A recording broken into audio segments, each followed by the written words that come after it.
Merci beaucoup. Je voulais d'abord vous dire que je suis très heureux d'évoquer ce sujet qui est un sujet joyeux parce que à plusieurs reprises nous avons traité de la mort violente d'Henri IV, de la mort de Gaston Phébus, moi-même dans un passé lointain, mais qui est aussi un présent de lamentation sur la mort de Charlemagne. Alors ça fait beaucoup de rendez-vous, de circonstances funèbres, et là, nous sommes heureux de célébrer ensemble un heureux événement. Un événement heureux pour, bien entendu, pour les parents du bébé, mais aussi pour des générations, et pour le devenir de la France, aussi bien à l'époque considérée que dans la transmission historique. Je suis très heureux aussi que ce sujet soit abordé ici, dans une bibliothèque patrimoniale, et la plongée dans les fonds que vous allez sans doute, au moins un certain nombre d'entre vous, faire prochainement, sera le complément, plus que le complément, ce sera même le corps de cette intervention qui vise un petit peu à défricher le terrain, mais d'une façon très fantaisiste. Je voudrais d'emblée vous dire que je n'interviens pas en tant qu'historien, que je ne suis pas, et encore moins historien des choses de Pau. Donc vous aurez un compte-rendu très, très rapide et très allusif de l'événement. C'est peut-être davantage en historien de l'art, ou bien, j'allais dire, en touche-à-tout, puisque les collections du château de Pau portent à toucher un petit peu à tout, que je souhaiterais intervenir et partager ce bon moment avec vous. La naissance d'Henri IV, c'est bien entendu un événement sur lequel je ne peux pas être ni neutre ni indifférent, puisque c'est l'événement fondateur, finalement, du château de Pau tel que nous le connaissons. Tout son aménagement, toutes ses transformations successives, y compris celles que nous projetons pour l'avenir, sont finalement marquées par cet événement, qui fait que ce château féodal, ce palais princier et même royal n'aurait jamais été ce qu'il était si la destinée de ce tout jeune enfant n'avait été particulièrement brillante et admirée. Et admirer en particulier des Français qui vouent un véritable culte à ce grand ancêtre et à ce roi, un des rares héros de leur histoire qui soit aussi un roi. L'événement lui-même, j'y reviens quelque peu pour commencer, mais je voudrais donc surtout parler de sa célébration notamment dans les arts et en particulier en peinture, avec un monument de la peinture romantique qui est La naissance de Henri IV d'Eugène de Véria, grand tableau et grand succès de 1827.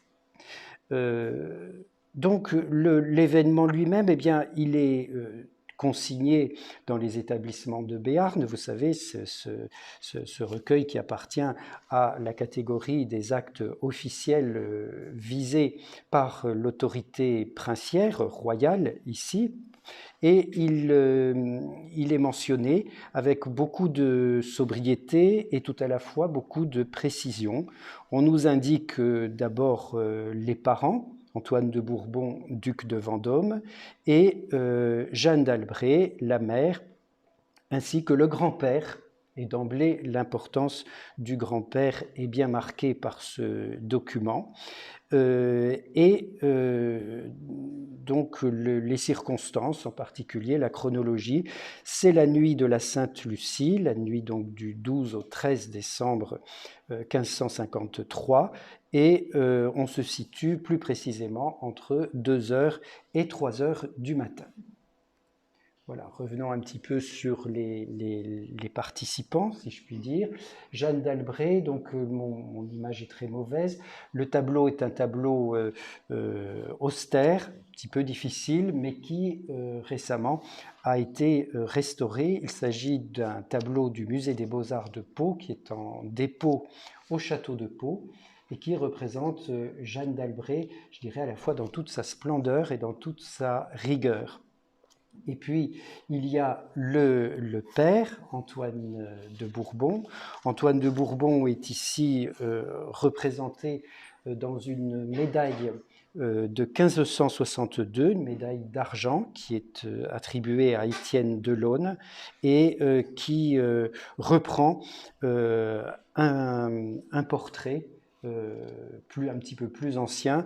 Nous avons ici donc Antoine de Bourbon dans une très belle œuvre, peu de temps avant sa mort, donc en 1562. Mais celui qui a été véritablement le maître des cérémonies et qui a contribué à donner toute son importance à l'événement, c'est Henri d'Albret, le grand-père, roi de Navarre, et qui, à ce moment-là, où la maison de Valois, qui règne sur la France, est bien pourvue en héritiers, a surtout en perspective pour ce petit-fils un destin navarrais. La perte de la Navarre, comme vous le savez, a été un traumatisme très important pour la maison d'Albret. Et toute l'activité diplomatique, politique, voire militaire d'Henri d'Albret, toute sa vie aura été dirigée vers des négociations et vers une action qui lui permettrait de récupérer tout ou partie de cette Navarre, ou tout au moins de trouver un arrangement acceptable avec les Espagnols. Et tout le déroulé de cette cérémonie sera déterminé par cette volonté. Toute la méfiance aussi qui l'entoure, parce que cet événement heureux tel qu'il nous a été transmis, notamment par l'historiographie et l'iconographie romantique, nous fait sentir un bonheur plein et entier. En réalité, nous sommes dans un monde de méfiance, chacun s'épie. Antoine et Jeanne se méfient beaucoup d'Henri d'Albret. Henri est veuf depuis la mort de Marguerite d'Angoulême et on le soupçonne de vouloir se remarier, en particulier avec une princesse espagnole. Et dans ce cas, l'héritage de Jeanne serait diminué d'autant et les perspectives politiques seraient bien différentes de ce que pouvait espérer le couple. Alors, en termes d'enjeux, rien mieux qu'une carte ne peut finalement les résumer, mais tout n'est pas dit dans une carte qui ne parle que de territoire. Il y a aussi ce qu'on appellerait aujourd'hui un héritage immatériel. Très rapidement, d'un point de vue de l'héritage, bien, le petit Henri de Navarre se trouve en situation de recevoir un héritage territorial et un héritage moral, un héritage politique, qui sont finalement les derniers lambeaux, correspondent aux derniers lambeaux de la France des princes, de la France des grandes principautés. Au XVe siècle, ces principautés ont disparu. La Bourgogne a été réduite à néant après la défaite de Charles le Téméraire à Nancy. Les Anglais ont été expulsés de Guyenne. La Bretagne, à l'extrême fin du XVe siècle, a été absorbée par les Valois. La Provence également a été réduite et réincorporée et subsiste néanmoins une principauté très composite qui est celle de l'héritage maternel d'Henri d'Albret. Alors elle concerne d'abord et avant tout, je dirais sur un plan moral, une partie de la Navarre, la partie septentrionale de la Navarre, qui est restée aux mains des Albret, malgré la conquête de l'essentiel de la Navarre par les monarques espagnols. Et cette partie de la Navarre justifie une prétention à une couronne royale et un titre qui est porté donc par Henri d'Albret, Marguerite d'Angoulême, Jeanne d'Albret, Antoine de Bourbon et bientôt par Henri de Navarre lui-même.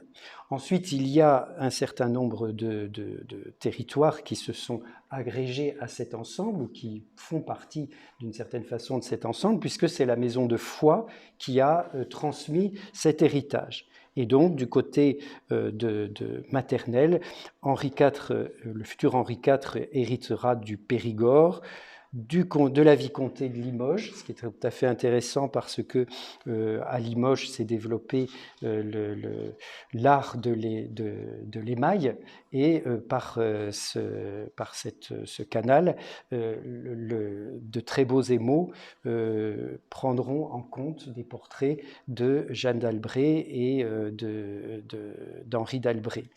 Il y a aussi donc des territoires gascons, je ne les cite pas tous, hein, le Bazadais, la région de Saint-Sevé, qu'on appelle le Tursan, et des territoires qui sont propres à l'héritage de la maison de Foix, donc le comté de Foix, la souveraineté de Béarn et certaines annexes importantes comme la région de Mont-de-Marsan, la vicomté de Marsan, ou encore la Bigorre, la région de Lourdes et le comté de Lautrec.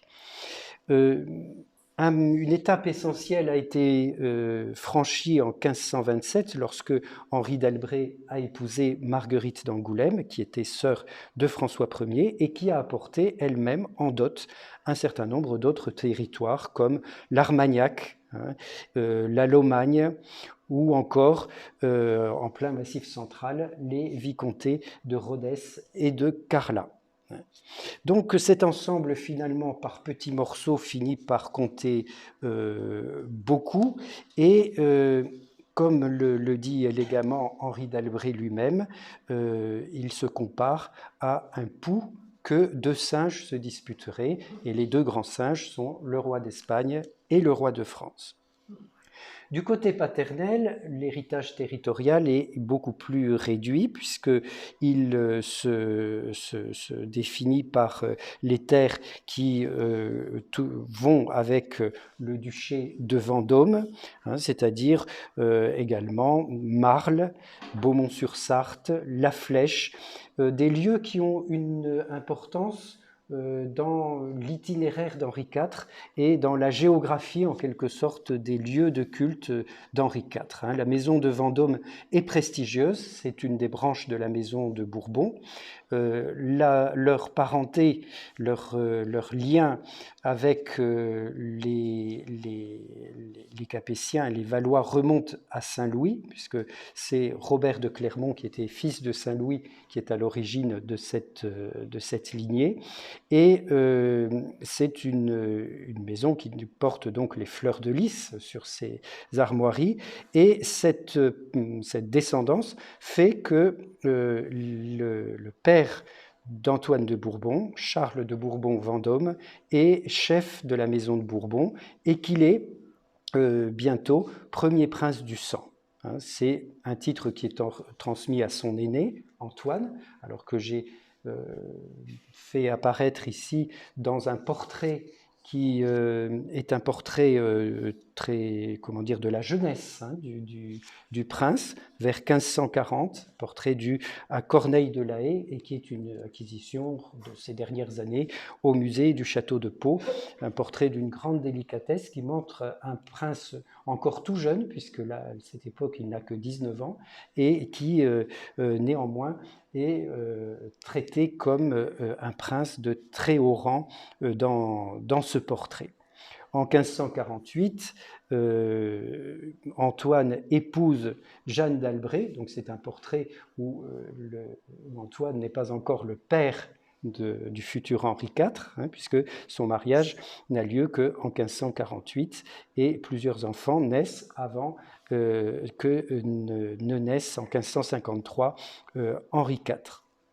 Donc pour l'instant, l'héritage, comme vous le voyez, il est très prestigieux du côté des Bourbons, mais il est essentiellement dirigé vers cette dernière des grandes principautés qui, en éléments fragmentés, s'étend dans le sud-ouest de la France. Vous avez peut-être certains d'entre vous visité l'exposition de 2021-2022 au château de Pau, intitulée L'art de régner, et qui concernait précisément le gouvernement de ces princes, de ces rois de Navarre, qui étaient également à la tête de nombreux territoires, et leur façon de faire correspondre finalement ces différentes parties de leur domaine et d'y imprimer une seule et même politique. De plus en plus, c'est à ceci qu'ils tendaient. Alors, on voit bien qu'autour d'une naissance comme celle-ci, aussi bien à l'échelon régional, avec cette problématique de la Navarre, qu'à l'échelon européen, les calculs s'entrecroisent et sont nombreux. La Maison de Valois veille toujours sur ce dernier petit compartiment, et les prestigieuses unions, Antoine de Bourbon et Jeanne d'Albret, Marguerite d'Angoulême et Henri d'Albret, sont la traduction toute simple de cette volonté d'honorer une couronne royale et des princes qui ont toujours été en général fidèles à la monarchie française, mais aussi de la contrôler. Et par exemple, l'escalier d'honneur du château de Pau, qui est orné d'une très jolie frise reproduisant les initiales de Henri d'Albret et Marguerite d'Angoulême, les grands-parents d'Henri IV, s'ornent de liens d'amour, de ce qu'on appelle des liens d'amour, qui sont des liens d'amour, oui, mais qui sont aussi des liens très politiques. Ces liens politiques sont ceux de deux puissantes maisons qui désormais doivent marcher d'un même pas, ce qui veut dire que les Valois attendent une loyauté sans faille de la part des Albret et que les Albret attendent des Valois un soutien dans leurs manœuvres à l'échelon européen. Mais pour l'historiographie officielle, qui déjà est à l'œuvre et qui est incarné par Pierre-Victor Palma-Caillé, qui a une certaine célébrité ici, puisque c'est le précepteur d'Henri IV, qui va ensuite être tellement dévoué à ce prince qu'il va se convertir à sa suite. Eh bien, les événements ont été décrits avec beaucoup de précision. Et c'est cette précision qui va nourrir tout l'imaginaire, pour ne pas dire l'imagerie, qui entoure cette naissance au cours non seulement du XVIIe siècle, du XVIIIe siècle, mais aussi jusqu'à nos jours. Une lumineuse espérance. Au fond, c'est à cela que l'on peut comparer le récit qui est fait par Palma-Caillé, lequel insiste en particulier sur cette nuit de la Sainte-Lucie, où les jours commencent très très imperceptiblement à augmenter. Une sorte de pastorale béarnaise qui déjà s'esquisse. Bref, tout ce qui fera l'apparat romantique de la mémoire de la naissance d'Henri IV est déjà dit chez Palma-Caillé. Donc là, je vous ai indiqué l'illustration de frontispice de son ouvrage, de l'un de ses ouvrages, qui est sa chronologie novenaire, ou histoire de la guerre sous le règne du très chrétien roi de France et de Navarre Henri IV. Ce frontispice est de Léonard Gautier et il a une grande importance puisque vous voyez qu'il sera repris ensuite par les historiens du XXe siècle dans des publications de présentation austère et sobre, mais où l'image, quoique comptée, a un très fort impact. Voici ce qu'écrit Palma-Caillé. Entre minuit et 1h, alors lui situe la naissance un petit peu plus tôt, je pense que c'est une forme de falsification qui n'est pas du tout gratuite. Le 13e jour de décembre 1553, les douleurs pour enfanter prirent à la princesse. Au-dessus de sa chambre était celle du roi son père, qui, averti, soudain descend. Donc là, je passe sur, en particulier, l'ordre qui avait été donné par Henri à sa fille, d'entonner cette chanson béarnaise des femmes en travail de couche, Notre-Dame du bout du pont. Et la narration se poursuit. Aussi n'eut-elle pas plutôt parachevé son motet que naquit le prince qui commande aujourd'hui, par la grâce de Dieu, à la France et à la Navarre. Le récit s'attarde sur les détails et se poursuit en particulier en faisant allusion à un détail qui va être un point d'iconographie important, le testament de Henri d'Albret, qu'il échange finalement contre ce testament qu'il promettait à sa fille et qu'il échange contre la venue effective d'un héritier. Étant délivré, la reine étant délivrée, le roi mit la chaîne d'or au col de la princesse et lui donna la boîte d'or où était son testament, dont toutefois il emporta la clé, lui disant « Voilà qui est à vous, ma fille, mais ceci est à moi ». Et prenant l'enfant dans sa grande robe, sans attendre qu'il soit bonnement accommodé, et l'emporta en sa chambre.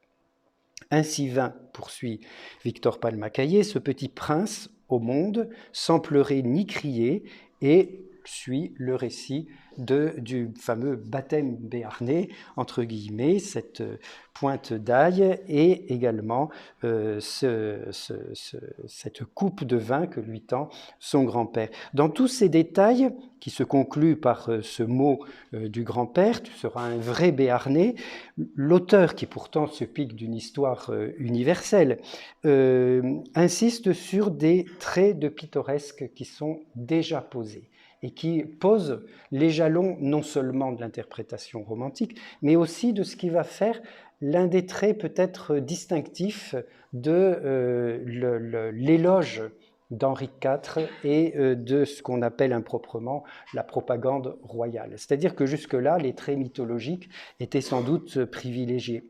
Jusque-là, le roi apparaissait sous un portrait mythologique ou sous des annales qui lui étaient favorables. Mais on ajoute, avec précisément une esthétique qui elle-même évolue, des traits de pittoresque qui viennent en quelque sorte relever et authentifier la narration et en particulier le portrait mythologique. Ensuite, c'est le rôle d'Henri d'Albret. C'est le rôle d'Henri d'Albret et en particulier c'est les rapports de ce roi avec sa fille qui dominent. Et enfin, c'est la valorisation du lieu, c'est-à-dire le Béarn, certes, tu seras un vrai Béarnais, mais aussi le lieu de la naissance. Et déjà de cette façon, l'historiographie, la première historiographie royale, fonde ce lieu comme un véritable lieu de culte, en tout cas le point de départ d'une branche dynastique qui en réalité a ses origines plutôt dans le centre de la France, avec la maison de Bourbon ou encore en Vendômois pour la branche dont descend Henri IV. C'est un historien très informé, c'est un historien enthousiaste, mais son récit se veut tout à la fois symbolique, on l'a vu par tous ces détails, prophétique, parce qu'il esquisse finalement une trajectoire qu'il connaît déjà, puisqu'il écrit ceci dans les premières années du XVIIe siècle, voire prophétique, donc, et pittoresque. Et quant à ce qui concerne le baptême, le baptême, comment dire, à proprement parler, a bien eu lieu. Il a été administré le 6 mars de l'année 1554 au château de Pau par le cardinal d'Armagnac, et signe du rang très élevé du baptisé, eh bien l'enfant reçoit pour parrain son grand-père, le roi Henri d'Albret, mais aussi le cardinal Charles de Bourbon, qui sera le futur Charles X de la Ligue, et qui est le frère de son père Antoine de Bourbon, et pour marraine, Isabeau de Bavière, qui est la sœur de son grand-père Henri d'Albret, qui a également une certaine importance dans l'histoire régionale. Donc une histoire parée de toutes les couleurs de l'affection. Elle sera en grande popularité, en grande redécouverte sous la Restauration. Ensuite, elle passe par des étapes un petit peu plus critiques. Michelet, qui est tout à la fois ébloui et puis un petit peu ironique et plus réservé. Et il se contente de constater qu'Henri d'Albret, et ce n'est pas faux, qui sans doute, dit-il, lisait le Gargantua, répéta exactement à sa naissance le récit rabelaisien. Donc il y a certainement des précédents littéraires, et puis aussi, et ça nous en reparlerons peut-être pour terminer, l'allusion à une éducation, puisque la direction éducative du Gargantua est très nette. Il y a aussi déjà esquissé un récit de la naissance qui s'engage directement dans le récit de l'enfance. Et c'est principalement, on est littéralement projeté du récit de la naissance vers le comportement de l'enfant et vers ce qui va déterminer ou aider à l'épanouissement de ce comportement, comme un comportement authentique, franc, juste et sain, à la différence de celui des monarques de la branche finissante des Valois. Je vous parlais d'une dimension prophétique, en tout cas politiquement prophétique dans ce récit, et certains ont même parlé de miracle. Victor Palma-Caillé n'emploie pas cette expression, mais on la retrouve chez certains commentateurs, certains historiens. Il y a par exemple un historien qui est beaucoup dans l'éloge, Legrain, qui en 1614 s'exprime dans ces termes très emphatiques. C'est ce jour-là que la France a conçu les espérances de se revoir par la vertu de ce grand prince nouveau-né au solstice de ses grandeurs, desquelles elle était merveilleusement déchue. On voit que c'est littéralement un miracle de lumière qui est invoqué. Le juriste Guy Coquille est un peu plus sobre, mais lui le dit carrément, notre grand roi Henri, miracle de l'univers. Ceci donc peu de temps après, ceci du temps d'Henri IV. Et les historiens vont reprendre à leur compte cet héritage. D'ailleurs, que ce soit Guy Coquille ou Jean-Baptiste Legrain, s'inscrivent dans un propos, dans un discours qui est historique.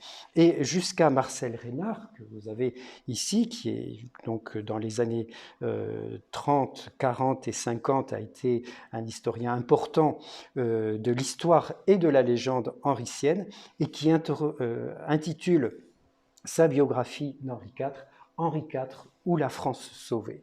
C'est évidemment tout un programme rétrospectif et c'est aussi ce qui a marqué des générations d'écrits.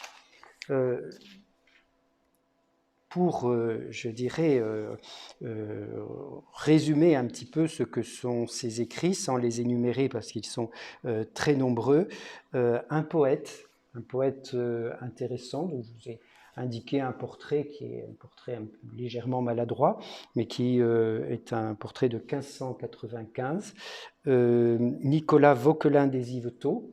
C'est un Normand qui a été précepteur de Gaston d'Orléans, fils naturel d'Henri IV, et qui ensuite a été précepteur du Dauphin et qui continuera d'évoluer dans l'entourage de Marie de Médicis et de Louis XIII.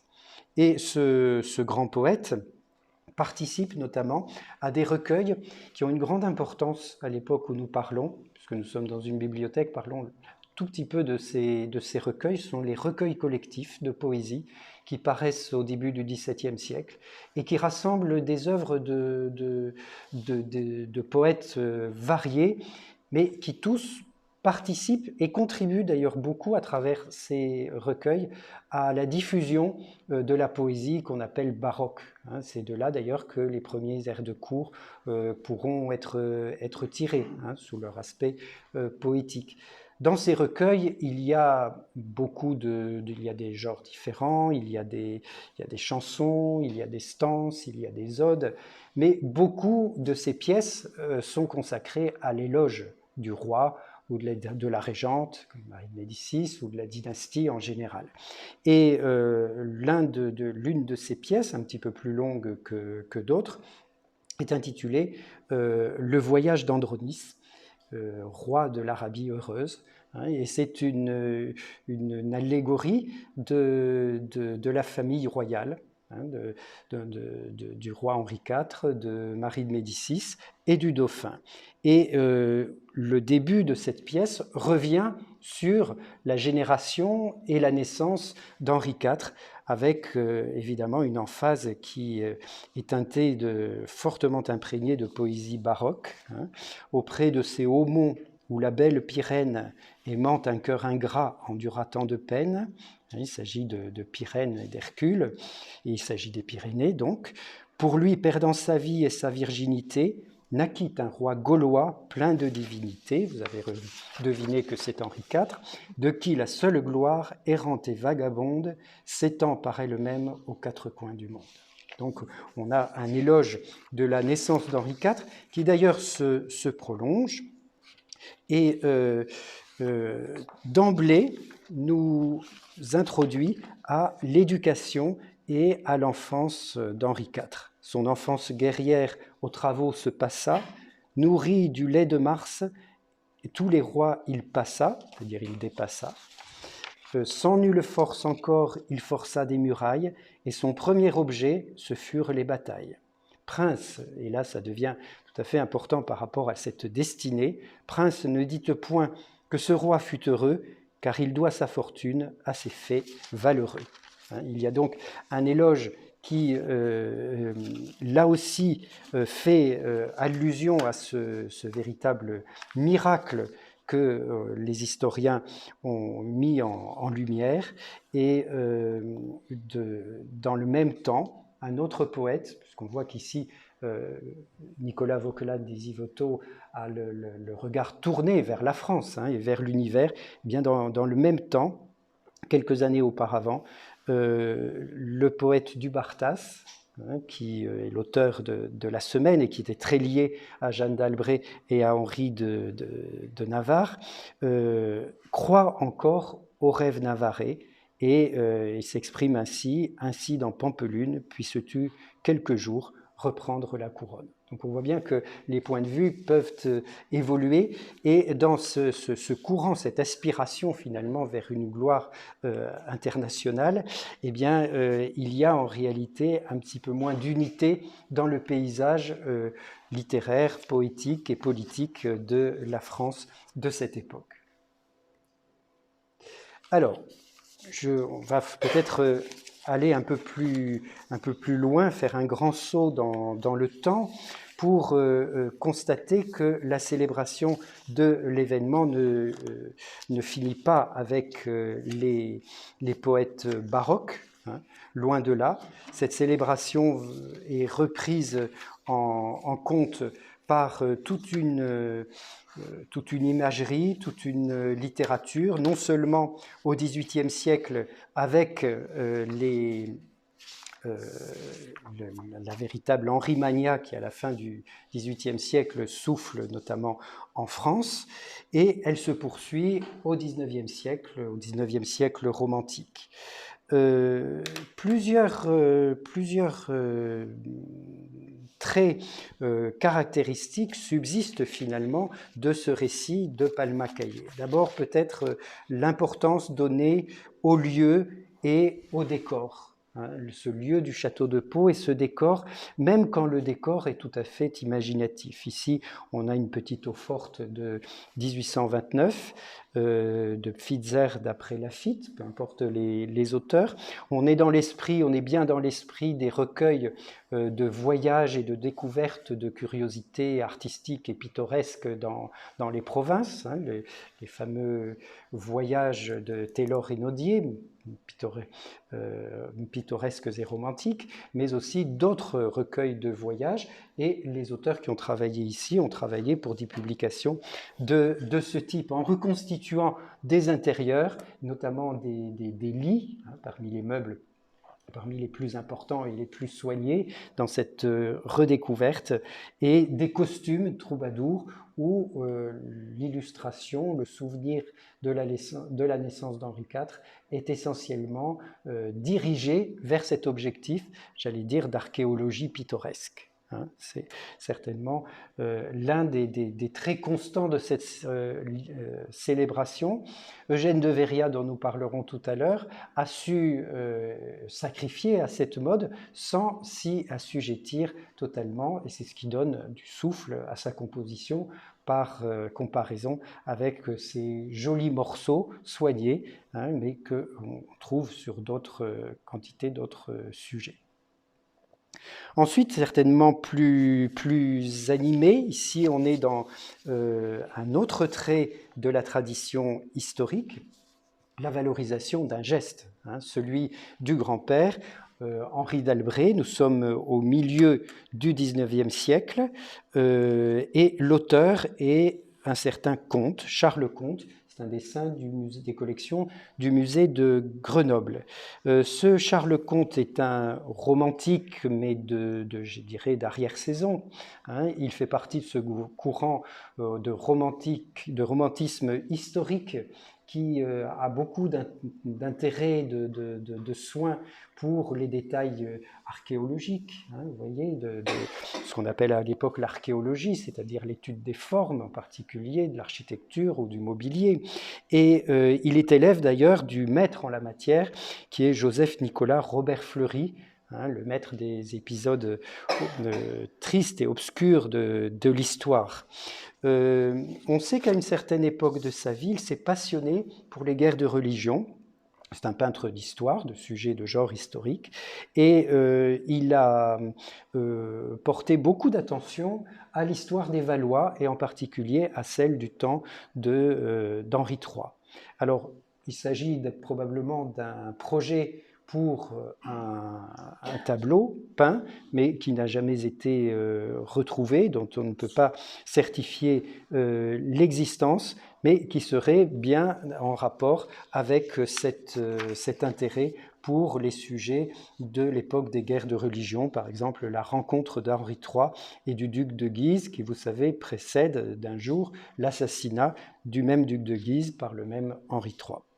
La naissance d'Henri IV, ici, évidemment, n'ignore pas le succès qui a été celui du tableau de De Véria, mais il y a, me semble-t-il, une orientation un petit peu différente dans cette valorisation exclusive du geste historique et dans la disposition rayonnante, hein, en quelque sorte, des différents accessoires qui vont mettre en relief ce geste. Autre témoignage de cette célébration et d'autres modalités, autre esprit. Alors cette fois-ci, on est dans une monarchie, on est en 1844, on est toujours donc dans l'ère de la monarchie constitutionnelle, une monarchie régénérée, certes, et c'est un petit peu le message qui est transmis par de nombreuses représentations de ce moment privilégié, hein, où la monarchie semble se ressourcer en quelque sorte dans ses commencements, ses recommencements heureux. Et ici, c'est la monarchie qui est régénérée, ou plutôt, c'est le peuple qui se régénère, hein, et selon les désirs d'une monarchie qui recompose en quelque sorte un bon peuple, tout comme ce bon peuple a voulu recomposer une nouvelle ou une monarchie à sa guise et à sa vision. C'est la visite des habitants de la vallée d'Ossau au berceau d'Henri IV, un tableau de Henri-Pierre Poublan. Les Poublans ont une grande notoriété au XVIIIe et au XIXe siècle en Béarn. Et ce tableau, qui est un tableau présenté au Salon de 1844, est d'une facture assez modeste, mais il a toute son importance, hein, et c'est la raison pour laquelle il fait partie des collections du château, et c'est la raison aussi pour laquelle il va être exposé, hein, très, très prochainement et visible, d'ailleurs déjà, c'est plus que prochain puisque c'est actuel, de façon temporaire à l'occasion des manifestations autour de l'anniversaire de la légende d'Henri IV. Et donc au salon de 1844, le commentaire du livret est significatif, le sujet qu'il a traité est tout béarnais. Il faut savoir lire aussi en creux, cela veut dire qu'il y a une approche qui est évidemment très locale. Elle doit d'ailleurs à une tradition, elle doit beaucoup à une tradition qui est celle notamment qu'a développée Eugène de Véria, ses costumes au Salois, et elle donne une description, cette fois-ci, tout à fait précise du château restauré. On n'est plus en 1829. L'iconographie, le pittoresque s'unissent aussi à une valorisation très précise de l'effort qu'entreprend et que réalise le gouvernement de Louis-Philippe à cette époque pour la restauration de cette demeure. Donc c'est, je crois aussi, sous ce rapport qu'il faut prendre cette œuvre. Alors, avant d'aborder l'œuvre de Véria, sur laquelle je voudrais m'attarder un tout petit peu plus, ces célébrations de la naissance d'Henri IV à l'époque romantique sont le fait de la gravure, de la peinture, comme on l'a vu, mais aussi de la poésie et de ce qui diffuse une certaine forme de poésie, et en particulier celle qui est très orientée vers la célébration du pouvoir en place, les chansons. Les chansons sont nombreuses, on est à une époque très chansonnière où les formations, les associations chantantes sont actives et nombreuses. Le caveau en tout premier lieu à Paris, mais aussi ses ramifications en province. Et la presse locale en particulier, le mémorial béarnais, qui deviendra mémorial des Pyrénées, n'a pas d'édition sans qu'il n'y ait quelques chansons à la suite de ces articles ou même de façon disjointe des commentaires. Et notamment en 1823, pour accompagner la venue du duc d'Angoulême, paraît dans le mémorial béarnais une petite pièce qui est signée du Vieux Dragon. Le Vieux Dragon, c'est une espèce de nom de guerre d'un auteur qui se cache sous ce pseudonyme et qui relie également la chanson à une tradition, notamment une tradition militaire. Voici ce qu'écrit à propos du château de Pau, ce fameux Vieux Dragon de 1823. Alors ce sont des vers de Mirliton. On n'est plus chez Nicolas Vauquelin des Yvetot. Le voyez-vous sous le pampre champêtre, sous le laurier au rameau protecteur? Le voyez-vous cet enfant qui doit être un ver galant, un héros, un buveur, parce que les sociétés chantantes exaltent toujours cet aspect de leur poésie. La France attend et la gloire en goguette veille sur son berceau. Ce qui, de mon point de vue de conservateur au château de Pau m'a intéressé, c'est cette identification du lieu, de l'objet et du fait. Le lieu, le château de Pau, l'objet, ce fameux berceau, et l'événement qui est placé sous le pampre champêtre, avec une relation privilégiée de ce prince avec les peuples, et puis le laurier de la victoire, avec déjà cette esthétique des contrastes entre l'ombre et la lumière, et cette destinée qui continue de fasciner les générations. Certainement, Eugène de Véria a été sensible à cet héritage, et en particulier à un moment bien particulier de son existence sous la Restauration, à cette exaltation, en quelque sorte, des sources de la monarchie restaurée. Le tableau de la naissance d'Henri IV, qui fait son succès en 1827, il est encore tout jeune, il est né en 1805, est bien connu à Pau. J'ai présenté pour commencer la réplique d'auteur qui fait partie des collections du Musée des Beaux-Arts de Pau, donc qui a été une réplique commandée en 1833 à l'auteur, sur donc l'original de 1827, conservé au musée du Louvre, et qui traduit bien la volonté de l'État et des gouvernements successifs, jusqu'à une période récente, de doter le musée des Beaux-Arts de Pau d'un fonds important et d'un fonds qui, en particulier, valorise l'histoire et les ressources artistiques de la ville. Ce personnage d'Eugène de Véria, là encore, il a laissé de nombreux souvenirs à Pau, où il s'est installé à partir surtout de 1844, 45, 43, 44, 45.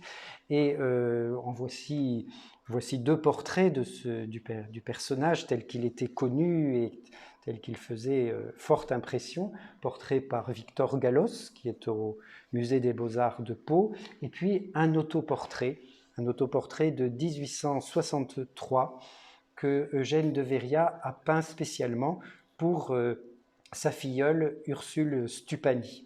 Et c'est cette vision du patriarche qui a laissé le souvenir de Véria à Pau, mais auparavant, il faut imaginer un jeune homme. Ce portrait, ce beau portrait est un autoportrait de Véria qui s'est pas mal finalement représenté, à la fois en portrait et puis aussi en se glissant dans certaines de ses œuvres. Et il s'agit d'un portrait des collections Victor Hugo. Il est d'ailleurs annoté par Victor Hugo, qui écrit ceci: les dessins quelconques qui sont dans mes manuscrits sont tous de moi. Celui-ci, par exception unique, n'en est pas. C'est le portrait d'Eugène de Véria fait par lui-même et en 1824. Il l'avait donné à mon frère Abel, duquel je le tiens. Et c'est bien une des preuves de ce que l'on sait par ailleurs, c'est-à-dire la très grande proximité de la famille Hugo et de la famille de Véria dans les années 1820. Le portrait est de 1824, il précède le grand succès de la naissance d'Henri IV de 1827.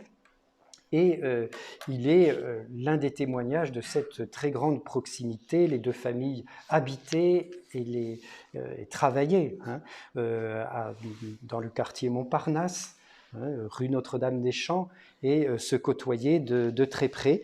Et c'est à partir d'une nouvelle de Abel Hugo que Eugène de Véria, ou plutôt son frère Achille, qui était son aîné, qui était son maître, ont eu l'idée de la naissance d'Henri IV. Cette nouvelle d'Abel Hugo, on y reviendra, elle était parue dans le Conservateur littéraire en 1820. Ça donne un petit peu une idée des étapes de la construction de cette œuvre.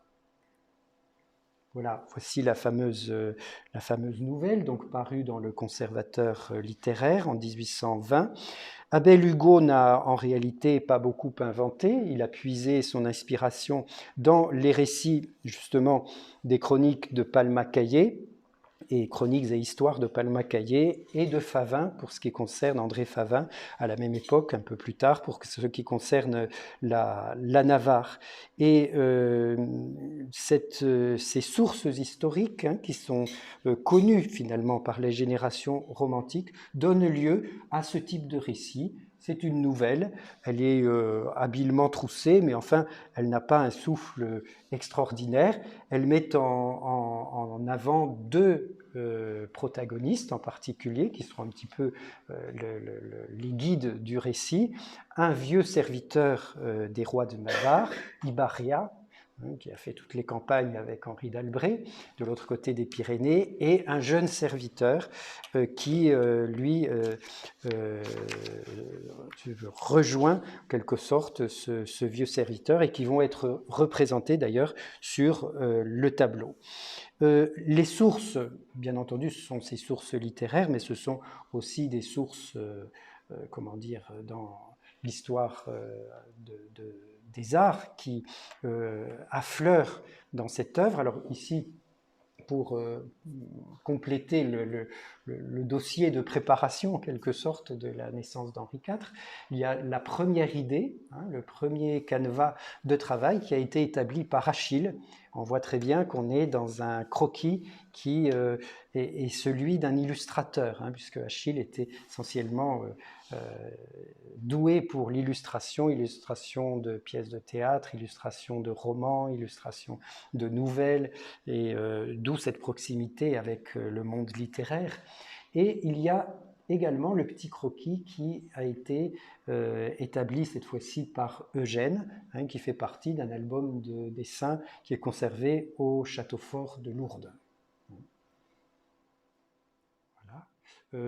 Précédemment, le petit croquis d'Achille de Veria pour l'ensemble de la composition appartient, lui, à une importante collection privée qui s'était spécialisée dans le fond de dessins d'Eugène de Veria. Alors, les sources de cette composition, ici j'ai placé l'esquisse qui se trouve au château de Pau, qui est une acquisition faite en 1994 et qui est peut-être la plus belle des 3 esquisses connues de l'œuvre, des 3 esquisses peintes qui appartenaient à la collection Adam. Et les sources qui ont été invoquées, qui ont été revendiquées d'ailleurs par l'auteur, c'est essentiellement véronèse, les noces de Cana, mais on s'aperçoit que Rubens tient également une place importante dans les sources artistiques de ce morceau. D'ailleurs, Eugène de Veria, quelques années auparavant, avait copié Rubens, et c'est une véritable prédilection que professent les romantiques pour l'œuvre de Rubens. Fait, à mon avis, très intéressant, en 1827, c'est-à-dire la même année que la naissance d'Henri IV, paraît aussi, ce qui est un véritable manifeste esthétique de l'école romantique, la préface de Cromwell, rédigée par Victor Hugo, et qui fait l'apologie de Rubens, notamment dans l'art du contraste entre les différents registres,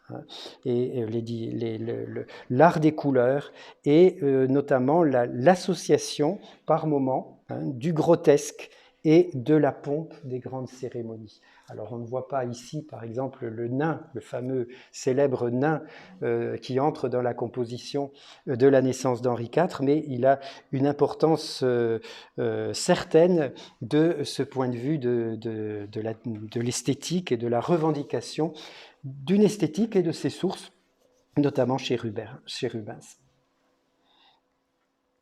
Alors, autre ingrédient de ce succès, certainement, c'est le rôle des costumes. Le rôle des costumes qui ne vient pas ne surgit pas à ce moment-là de l'existence du jeune de Veria, mais qui est tout un climat dans lequel il baigne et il évolue. D'abord un climat qui est imprégné par le théâtre. Par le théâtre historique, mais aussi par le goût du costume proprement dit, qui était pratiqué par la famille de Veria et les cercles qu'elle fréquentait. On organisait des bals, en particulier, il y a eu un bal véronèse donné en 1828, donc peu après le succès de la naissance d'Henri IV, et toute la famille de Veria y était déguisée, et Eugène en particulier montrait une prédilection pour le costume civil du temps de Louis XIII, ou encore il se costumait en mousquetaire. Et il y a là tout un fait qui n'est pas seulement esthétique, et plastique, mais qui est un véritable fait psychologique dans le goût du travestissement historique. Et cette force structurante du théâtre vient en quelque sorte regrouper ces éléments.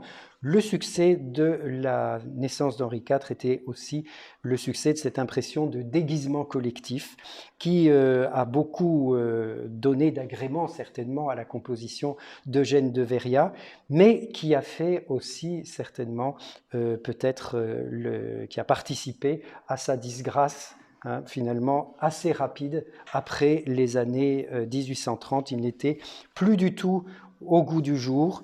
Ces déguisements, ces costumes ont paru bizarres, voire déplacés, et en particulier, on a reproché à Eugène de Veria de ne pas tenir compte de la gravité des circonstances de certains événements historiques. Par exemple, lorsqu'on lui demande de représenter le serment de Louis-Philippe devant la Chambre des députés, Eugène de Veria compose une toile très, très agréable, très chatoyante, mais on lui reproche déjà, on se demande ce que font tous ces gens au théâtre. Et on va le lui reprocher encore plus pour la composition d'un autre tableau en 1843 qui commémore l'inauguration de la statue d'Henri IV sur la place royale à Pau. Et là aussi, le ciel pyrénéen qui est animé de couleurs, les différents costumes, l'animation de ces personnages, les uns par rapport aux autres, eh bien, selon les critiques, rappellent plus une pièce de théâtre qu'une circonstance historique d'une gravité exemplaire sur laquelle il aurait fallu insister. Alors, pour vous montrer les étapes de la composition, voici deux autres esquisses de la naissance d'Henri IV, une qui se trouve à Quimper et l'autre qui se trouve à Montpellier. Or, il se trouve que Eugène de Veria a prétendu, c'était une espèce de revendication là aussi, de bravache du courant romantique, avoir peint le tableau à même la toile, sans préparation, sans esquisse. En réalité, les états préparatoires dessinés sont nombreux et les esquisses sont au moins au nombre de 3. Peut-être en retrouvera-t-on davantage, je ne pense pas, mais enfin pour l'instant il y en a 3. Celle du château de Pau que je vous montrais tout à l'heure, celle du musée de Quimper et celle de Montpellier que Eugène de Veria, en 1862, a contesté en faisant passer cette esquisse pour une pochade de Bonington. En réalité, il s'agit bel et bien d'une esquisse du tableau, du grand tableau qui donc se trouve au musée du Louvre, qui est à gauche. Et pour rendre malgré tout à Achille et à Eugène ce qui leur revient, eh bien, le dessin des architectures, un très joli dessin d'études d'architecture à l'usage de la grande composition, qui a été repris en partie par Eugène, mais c'est son frère qui l'a dirigé manifestement vers ce soin qu'il aurait fallu porter au décor et que Eugène a un petit peu chamboulé en prétendant et en réussissant à aller se diriger droit vers l'essentiel. Ça va être l'un de ses combats esthétiques. La naissance d'Henri IV, comme je vous le disais, a fait à la fois le bonheur et le malheur du pauvre de Veria. Il a été emprisonné littéralement par cette réputation de l'homme d'un seul tableau, et déjà cette œuvre annonce la mélancolie profonde, diffuse, qui marquera la fin de son œuvre, la fin de sa carrière. Lui-même en est conscient, mais il continue, dans un certain nombre de ses ouvrages, à appliquer les mêmes formules. Alors voici l'une de ses plus belles toiles, qui est Les adieux de Calvin au syndic de Genève en 1850, et où lui-même, comme dans la naissance d'Henri IV, s'est représenté. Il est, si je ne m'abuse, il est sur la droite, non, il est, pardon, sur la gauche du tableau. hein. Voilà, vous avez un personnage avec un collet blanc, et juste derrière, nous avons notre Eugène de Veria. Ensuite, autre œuvre qui a été très critiquée, c'est sa Jeanne d'Arc. Sa Jeanne d'Arc qui finalement était apparue bien pâle et bien peu tragique, hein. C'est plutôt une Jeanne d'Arc d'image pieuse. Le seul ennui, c'est que l'image pieuse en question mesure pas loin de 5 mètres de haut, hein. Donc on lui a amèrement reproché ce manque de tragique, hein. Le genre historique pratiqué par Eugène de Veria est plutôt un genre lyrique, hein, un genre qui s'apparente au drame romantique avec ces jeux de pleurs et de rires qui alternent. Lui-même d'ailleurs réagit, n'arrive pas et ne cherche pas à se mettre en harmonie avec ou en concordance avec les courants artistiques qui se succèdent, et au contraire, il professe son admiration dans son fameux journal conservé dans cette bibliothèque pour le superbe sans-façon des maîtres véritables. Rubens, Van Dyck, Rembrandt et même Boucher, Vanloo apprenaient, je cite, donc le métier par le dessin et exécutaient la peinture haut la main et sans chercher le détail minutieux qui a toujours été le partage de la médiocrité. En cela, Eugène de Veria se rattache bien à ce courant romantique, bien tempéré, classico-compatible, si l'on peut dire, qui est celui, par exemple, de Robert Fleury, dont on parlait tout à l'heure, mais il revendique aussi une certaine idée d'un tableau presque inachevé et emporté par le souffle, par le mouvement, par la couleur. Son apport à la popularité de la naissance d'Henri IV est évidemment considérable, mais il n'est pas exclusif. Lui aussi peut revendiquer une originalité, ce qui, en particulier dans l'esquisse du château de Pau, est particulièrement remarquable, c'est la figure de Jeanne d'Albret. C'est d'ailleurs prophétique, puisqu'à l'époque, Jeanne d'Albret, à l'époque de la naissance d'Henri IV, Jeanne d'Albret est catholique, Eugène de Veria en 1827 est catholique, mais l'un et l'autre, j'allais dire, à un décalage de vie comparable, se retrouveront calvinistes. Et c'est la figure de Jeanne d'Albret qui est littéralement exaltée par la peinture de Veria. C'est elle qui illumine l'événement lui-même. Et en cela, sa peinture est véritablement originale. Elle ne suit pas seulement les sources d'inspiration historiques et littéraires. Ce qui finalement a le plus emporté ces différents récits, je vous le disais, je vous le répétais tout à l'heure, c'est le récit de l'enfance d'Henri IV. Alors il est superbement et poétiquement raconté, décrit par Favin en 1612, André Favin, l'historien de la Navarre. C'est une enfance naturelle entre les rochers, les torrents que vit Henri IV. Ceci passe évidemment dans la tradition. Voici en 1935, illustré par Gérard Huret, spécialisé dans l'illustration de livres pour enfants, les enfances montagnardes, si je puis dire, d'Henri IV, avec sa réédition en 1855.